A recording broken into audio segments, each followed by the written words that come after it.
मतलब वही बात हो गई कि रहेंगे 9th फेल बनेंगे बिहार का मुख्यमंत्री।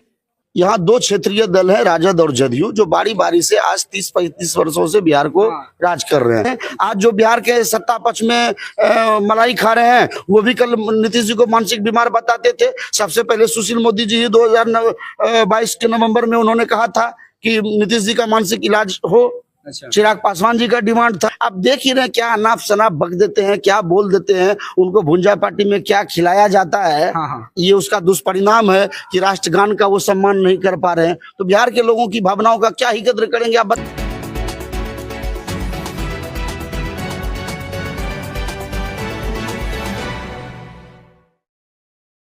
अभी इस वक्त मौजूद हैं हम बिहार के मुंगेर जिला स्थित तारापुर विधानसभा में। जैसा कि आप लोग जान रहे हैं, बिहार में एक नया कह सकते हैं कि कितनों को प्रधानमंत्री और मुख्यमंत्री कई राज्यों में बना चुके हैं। वो है प्रशांत किशोर, जिनका पार्टी है जन सुराज। मुंगेर के जिला युवा अध्यक्ष हमारे साथ मौजूद हैं। इनसे जानेंगे कि आखिर क्यों जन सुराज को ज्वाइन करना चाहिए, वोट क्यों देना चाहिए जन सुराज को, क्या है जन सुराज, वो जानने का प्रयास करेंगे।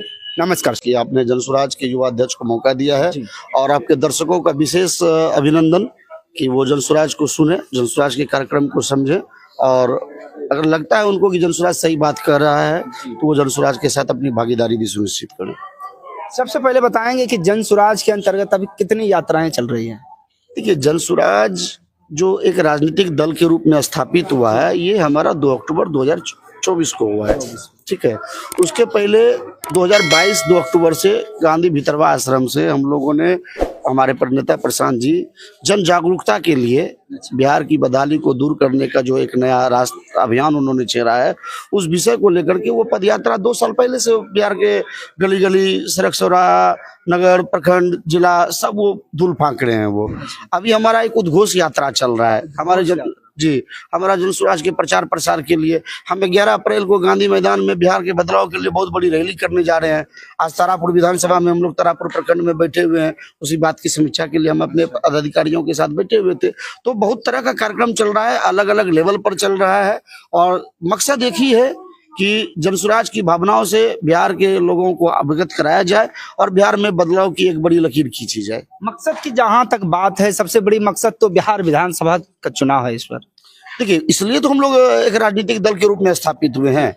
बिना राजनीतिक शक्तियों का बिहार में क्या बदलाव लाइएगा। आज राजद, जदयू, भाजपा, कांग्रेस की लंबे शासनकाल के बावजूद, आजादी के इतने वर्षों के बावजूद, आज सारे लोग दावा करते हैं कि हमने बिहार को चांद पर पहुंचा दिया, तो सूरज के परिक्रमा लगवा दिया। अरे भैया, बिहार आज भी देश के सबसे फिसड्डी राज्यों में है। आज भी बिहार के करोड़ों युवाओं को पंजाब में, गुजरात में, महाराष्ट्र में, तेलंगाना में गाली बात और धक्का खाना पड़ रहा है। बिहारी शर्म की बात बना दी गई है। बिहारियों को गाली और हिकारत की नजर से देखा जाता है। तो बिहार को बदलने के लिए बिहार के लोगों को ही आगे आना होगा। प्रशांत जी बिहार की लड़ाई लड़ रहे हैं, और बिहार के एक एक युवा, बिहार की एक एक महिला, बिहार के सारे बुजुर्गों, नौनिहालों का साथ प्रशांत जी के साथ है। जन सुराज अपने अभियान में है, और इस चुनाव में हम बता देंगे कि जन सुराज बिहार की भावना है। कहीं ना कहीं देखा जा रहा है कि जनता को हर एक बार बलगलाने का काम किया जा रहा है। कई पार्टी टूट जाते हैं, उसके बाद वोट लेके एक ही में शामिल हो जाते हैं। इस पे क्या कहेंगे आप? देखिए, जो बिहार की राजनीतिक व्यवस्था है, यहाँ 2 क्षेत्रीय दल है, राजद और जदयू, जो बारी बारी से आज 30-35 वर्षों से बिहार को राज कर रहे हैं। लेकिन ये दोनों दल से ज्यादा दोषी आज बिहार की बदहाली के लिए कांग्रेस और भाजपा है। कांग्रेस ने लालू जी के जंगल राज के हाथों बिहार को गिरवी रख दिया, और भाजपा नीतीश जी के अफसरशाही के हाथों बिहार को गिरवी रख दिया है। तो ये चारों दल बिहार को सिर्फ लूटने खसोटने का काम किए हैं। आज बिहार विकास के पैमाने पर सबसे फिसड्डी है। गरीबी, भूखमरी में, पर कैपिटा इनकम में हम सबसे पीछे हैं। तो अब ये नहीं चलेगा। बिहार के लोग जागरूक हो गए हैं, और पहले कोई विकल्प नहीं था, आज जन सुराज सबसे बेहतर विकल्प के रूप में है। बिहार के मुख्यमंत्री नीतीश कुमार को किस तरह से देखते हैं, उनका रवैया जो आजकल रह रहा है? देखिए, व्यक्तिगत नीतीश जी के प्रति एक बिहारी होने के नाते सम्मान है, क्योंकि नीतीश जी का बिहार के प्रति बहुत बड़ा योगदान रहा है, एक औरा रहा है उनका। देश के बड़े नेताओं में से रहे हैं, और बिहार जब पूरी तरह छत हो चुका था, तो नीतीश जी ने बिहार को संवारा है। 2005 से 2010 का जो वो एरा रहा है वो स्वर्णिम एरा रहा है। लेकिन आज के हालात, आज के वर्तमान परिस्थिति में नीतीश जी मेंटली रिटायर्ड आदमी है और फिजिकली टायर्ड आदमी है। आज उनकी मानसिक अवस्था इस स्तर की नहीं रह गई है कि एज ए मुख्यमंत्री वो बिहार को लीड करें। अब देख ही रहे क्या अनाप शनाप बक देते हैं, क्या बोल देते हैं, उनको भुंजा पार्टी में क्या खिलाया जाता है। ये उसका दुष्परिणाम है कि राष्ट्रगान का वो सम्मान नहीं कर पा रहे हैं। तो बिहार के लोगों की भावनाओं का क्या ही कद्र करेंगे, आप बताइए। बिहार का एक बच्चा भी अगर होगा तो वो राष्ट्रगान के समय में एक इधर से उधर नहीं करेगा। एक बिहार का मुख्यमंत्री होके एक बच्चा की तरह हरकत करते हुए नजर आते हैं। देखिए, इस विषय पर नीतीश कुमार जी के साथ हम लोगों की सहानुभूति है। मैं ये दावे के साथ कह सकता हूँ नीतीश जी जानबूझ करके ऐसा गलती नहीं किए होंगे, लेकिन उनकी मानसिक अवस्था इस स्तर की नहीं है। एक साजिश उनके साथ हो रहा है। जनसुराज तो डिमांड करता है ना भाई कि आप नीतीश जी का हेल्थ बुलेटिन जारी करो। सरकार को हमारे मुख्यमंत्री की मानसिक अवस्था किस लेवल पर है, आप बिहार के लोगों को जानने का हक है। हम एक मानसिक परेशान व्यक्ति को क्यों बिहार को लीड करने दें?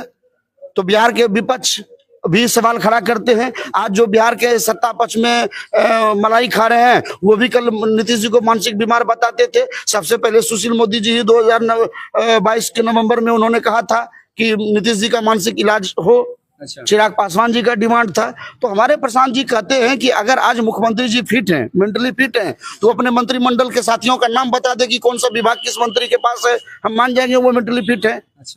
तो ये तो करना चाहिए, सरकार को जवाब देना चाहिए इस विषय पर। हेल्थ बुलेटिन जारी हो उनका, मेंटल हेल्थ बुलेटिन। एक तरफ देखा जाता है कि महिलाओं की सम्मान का बात करते हैं, वहीं महिलाओं के प्रति अभद्र भाषा का भी प्रयोग करते हैं। अब इससे ज्यादा दुर्दिन क्या होगा?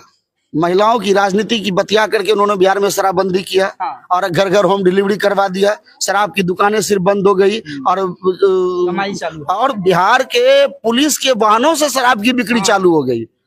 कमाई तो छोड़िए, कमाई का तो 24,000 करोड़ रुपया जो बिहार के भलाई के लिए, बिहार की तरक्की के लिए लगता, आज आपने उसको ब्लैक मनी में कन्वर्ट करके माफियाओं के पैकेट में डलवा दिया और बिहार को इतनी बड़ी क्षति आपने दे दिया। आज आपको गांधी की याद आने लगी। गांधी जी ने कब कहा था कि कानून बना करके शराबबंदी लागू कर दो, और गांधी जी का ही बात मानना है तो पूरे देश में शराबबंदी हो। क्या बिहार के शराबबंदी से बिहार का क्या भला हो रहा है? आज हमारे बच्चे को सबसे बड़ा रोजगार मिल गया कि शराब का जो है डिलीवरी करते जाओ। शराब बंदी बिहार का एक अभिशाप है। आज हमारे बच्चे जो पहले शराब पीते थे वो अब सुलेसन पीने लगे हैं, वो अफीम पीने लगे हैं, वो चरस पीने लगे हैं, वो ब्राउन शुगर के आदी हो गए हैं। तो बिहार को तो आपने पंजाब के उड़ता पंजाब बना दिया आपने। आप एक नशा को जो पहले दुकान में एक कंपनी के मानकों के आधार पर वो तय होता था, उसको सरकार लाइसेंस देती थी कि इन चीजों का शराब में इस्तेमाल करके वो हेल्दी शराब होता था। हालांकि शराब के पक्षधर जनसुराज हेल्दी होता है। अरे जो मानक के आधार पर शराब बनता है ना, जब हम लोग उसको पी रहे थे, आज जिस राज्य में शराबबंदी नहीं है वहां के लोग शराब पी रहे हैं ना, तो एक उसका एक मानक है ना सरकार का। इन मानकों को मेंटेन करके आप शराब बना सकते हो। तो उस दृष्टिकोण से पी रहे हैं तो वो जहरीली शराब तो नहीं है, कम से कम मर तो नहीं रहे हैं। आज बिहार के देख लीजिए सैकड़ों लोग कैसे जहरीली शराब पर करके ब्लैक मार्केट को कोई कुछ भी जहर मिला करके बेच दे रहा है और उसका कोई मॉनिटरिंग सिस्टम नहीं है। या तो शराबबंदी को सफल करो, और अगर ये सफल आपसे नहीं हो पा रहा है तो शराबबंदी को खत्म करो। राजस्व को क्यों घाटा पहुंचा रहे हो भाई? तेजस्वी यादव के बारे में क्या कुछ कहेंगे आप? क्या कहना है? सबसे भी देखा जा रहा है कि माई बहन योजना झारखंड के तौर पर बिहार में भी लाने का घोषणा किए हैं। उनको कितनी समझदारी है? उनको बिहार का कुछ समझ में आता है? हेलीकॉप्टर पर मछली खा करके रील बनाना है। अब बिहार का जब सत्र चलेगा तो हनीमून पैकेज पर चले जाना है। उनको माई बहन आज योजना सोच रहा है। माई मुख्यमंत्री थी, अब बहन राज्यसभा की सांसद होकर के भी लोकसभा लड़ गई, तो माई बहन यही उनका योजना है क्या? अरे उनको पहले कहिए भौजाई योजना लागू करे। उनकी भौजाई हाईकोर्ट चली गई है यही 2,500 टका मंथली भत्ता के लिए। ये माई बहन योजना बिहार को बुर्बक बनाने का एक अभियान है। उनको कौन ये डिजाइन करके प्लान दे रहा है लोगों को गुमराह करने का? आप बिहार का बजट जानते हैं? 3 लाख करोड़ बिहार का बजट पेश किया गया है इस वर्तमान बजट में डिप्टी सीएम, और 2,500 महिला, 2,500 प्रति महिला को पर मंथ देना है। बिहार आधी आबादी है महिलाओं की, 14 करोड़ की आबादी है, 7 करोड़ महिलाओं की आबादी होगी। अगर उसमें बालिग मतलब बच्ची को छोड़ दिया जाए तो 4 से 5 करोड़ महिला होंगे। 4-5 करोड़ महिला गुना 2,500 महीना कर लीजिए, 1.5 लाख करोड़ का बजट है। 1.5 लाख करोड़ रुपया तेजस्वी जी के चारा घोटाले के पैसे से आएगा क्या? क्या बात करते हैं ये लोग, कुछ भी बोल, मतलब चोर घटा मोबाइल हाथ में है, पढ़े सब 9th फेल है बिहार के लोगों को समझते हैं आप क्या? किसी ने प्लान डिजाइन करके बता दिया और उसको लग रहा है कि फेल कौन है बिहार के? कौन ऐसे नेता हैं जो 9th फेल है? अरे भैया, ये कितने बड़े दुर्भाग्य की बात है कि जिसके माता और पिता दोनों मुख्यमंत्री रहे हो और उनके बच्चे मैट्रिक पास नहीं किए हैं और वो बिहार के राजा बनेगा, बिहार को लीड करेगा। इससे ज्यादा तेजस्वी यादव को, तेजस्वी यादव जी अगर 9th पास हैं, मैट्रिक पास हैं, तो अपना सर्टिफिकेट जारी कर दे बिहार के लोगों के सामने, क्या दिक्कत है उसमें? हम डिमांड करते हैं। अच्छा, हम तेजस्वी जी से डिमांड करते हैं कि अगर आपने मैट्रिक पास किया है तो आप बिहार के लोगों को अपना सर्टिफिकेट दिखा दीजिए। तो तेजस्वी यादव मैट्रिक फेल हैं? बिल्कुल, इसमें क्या दिक्कत है? वो स्वयं कहते हैं, वो तो कहते हैं कि हम क्रिकेट खेलने के चक्कर में पढ़ाई किए नहीं, आखिर पूरे जीवन में 39 रन मात्र बनाए हैं। 39 रन मारे हैं और 10वां पास नहीं कर पाए, मैट्रिक फेल। अरे आप बिहार मोबाइल हाथ में गूगल कीजिए कि तेजस्वी जी अपने क्रिकेट के करियर में टोटल कितना रन बनाए हैं। अभी तक पूरे जीवन में उन्होंने मात्र 39 रन बनाए हैं और एक भी कोई मैच नहीं खेला है। वो सिर्फ पानी ढोने में 39 रन पीटे हैं। वो पानी ढोने में कोई 39 रन कैसे पीट देते हैं? अब वही जब मौका मिला होगा 1-2 मैच खेलने का, अब वो दावा करते हैं कि हम विराट कोहली को अपनी कप्तानी में खिलाए हैं। इसका मतलब है कि विराट कोहली से बड़े क्रिकेटर हो गए वो। मतलब वही बात हो गई कि रहेंगे 9th फेल, बनेंगे बिहार का मुख्यमंत्री, बड़े क्रिकेटर भी बनेंगे। तो अब उनका अपना थेरेपी है, उनका अपना, ये लोग जंगल राज के ब्रांड एम्बेसडर है, जंगल राज के युवराज हैं। उनके ये बिहार का जो मुफ्तखोरी है भाजपा का, ये तो लालू जी और तेजस्वी का देन है ना।